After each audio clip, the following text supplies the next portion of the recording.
So I'm here with Bella Winters, who is from the East Coast, and Bella is our president here at Back Bay Mission. So I want to welcome you to our porch of our mission house. Please come down and spend some time here in a rocking chair, a wicker chair, on a good southern porch in Mississippi. Yes. So I have come to really appreciate Bella. She has been on the board now for 3 years. Yes, going on 3 years. Yeah, Yes. and a real champion for Back Bay, and a real source of encouragement, but a real source of change in the world. So, Bella, I want to ask you, you became a United Church of Christ minister about how long ago? It's been almost 5 years now. 5 years. What was your process? What sense did you have to a call to do ministry, to especially pastoral ministry? You know, I always felt, even at a young age, that there was something much bigger than I was. And it wasn't until, you know, as I experienced life itself and began to see the needs of others in the world, that I just felt a presence, that is where I'm supposed to be. And my spiritual journey really has to do with me watching my mother pray and telling us about, you know, our spiritual God that guides us and leads us. And just one morning I woke up with a fervent desire, knowing that it was God's calling me into a work of pastoralship and ministry. And my life has been so fulfilled ever since. So where were you at that point in your life when you heard that call? Actually, I was in the military. And after the military, I ended up working for the Department of Defense, and I would be on staff as an associate minister at the various churches that I had the opportunity to be stationed at. And so that gave me that foundation to be able to see the workings of a pastoral type ministry. That's beautiful, because I think we have a very large military base here, Air Force, Keesler Air Force. in Biloxi, right? And I pass by one of the chapels every time I head home from Back Bay here. And it was an interesting conversation, because Phil, our conference minister here, who had done some work, his new church start that he worked on was really with military folk. And he told me, and I found this very interesting, because I didn't grow up in a military family, but my nephew's been in the military. My father was in the military, but he wouldn't talk about it. But my nephew is a Marine. Wow. And my nephew said this, and Phil reconfirmed it, that if you're in the military, you tend to not be pro-war, but anti-war, because you realize the effects of war. That doesn't mean you won't go to war, but you realize the detrimental effects of war. And he said people in the military tend to be more peacekeepers. And I found that very, very interesting. Yes. Yes. So is that something you recognize yourself? Yes, very much so. I identify with it. When you've seen places of devastation of what war itself, or even injustice that comes along sometimes with being the other, so to speak, you see a great need that how it impacts just not numbers, but actual people with real stories, with real life histories and events that have changed their lives.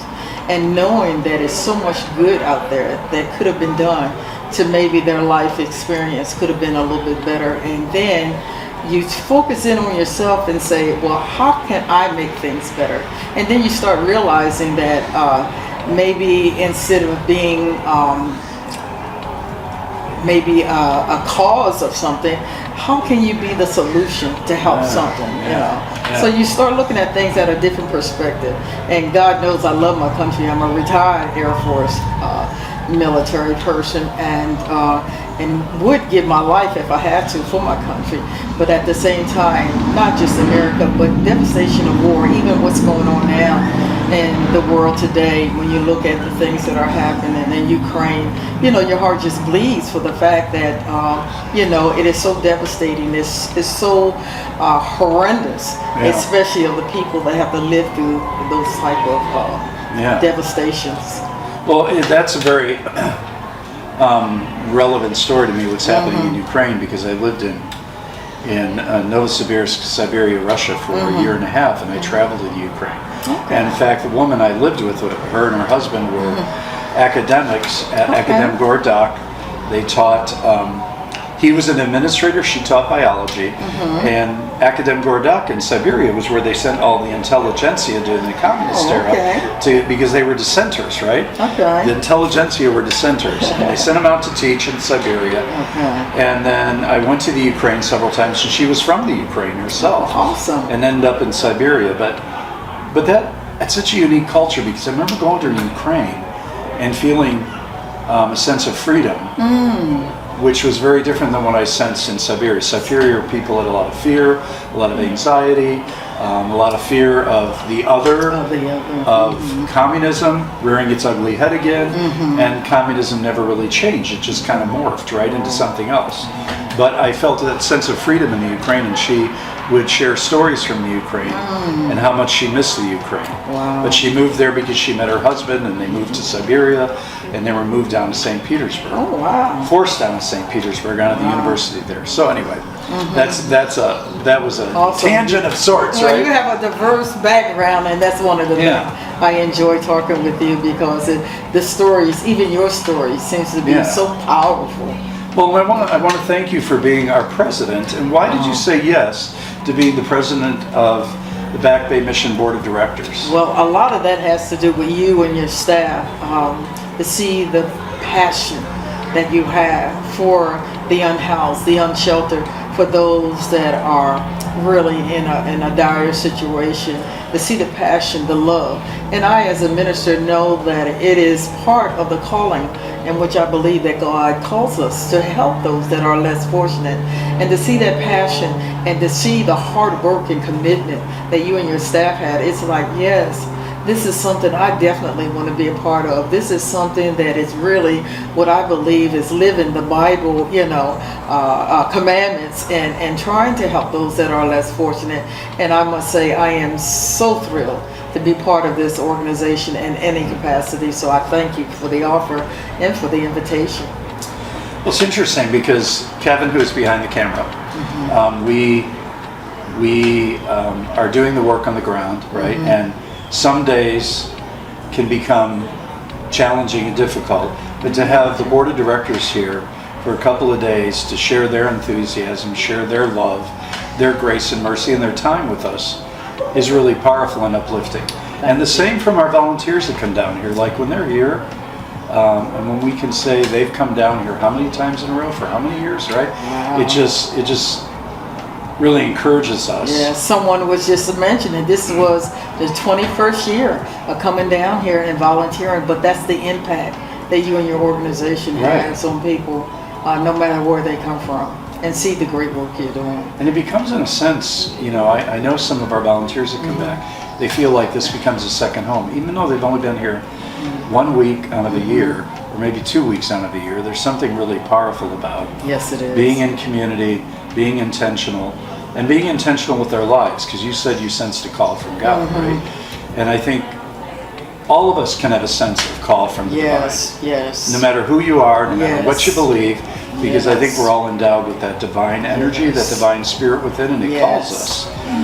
Yes, I believe to very specific and sometimes not such specific work, and calls us to kind of move, hearing the voice of spirit. So yes, I appreciate that. So tell us, you grew up in the Baltimore area, correct? Well, I grew up just above Baltimore in sort of a rural area in Cecil County, Maryland, born and raised, and it was the military that allowed me to travel around the world to meet people of different backgrounds, culture, races, and that type of learning or education, life's education, is something that I will never ever forget, because it gave me a grounding of being able to,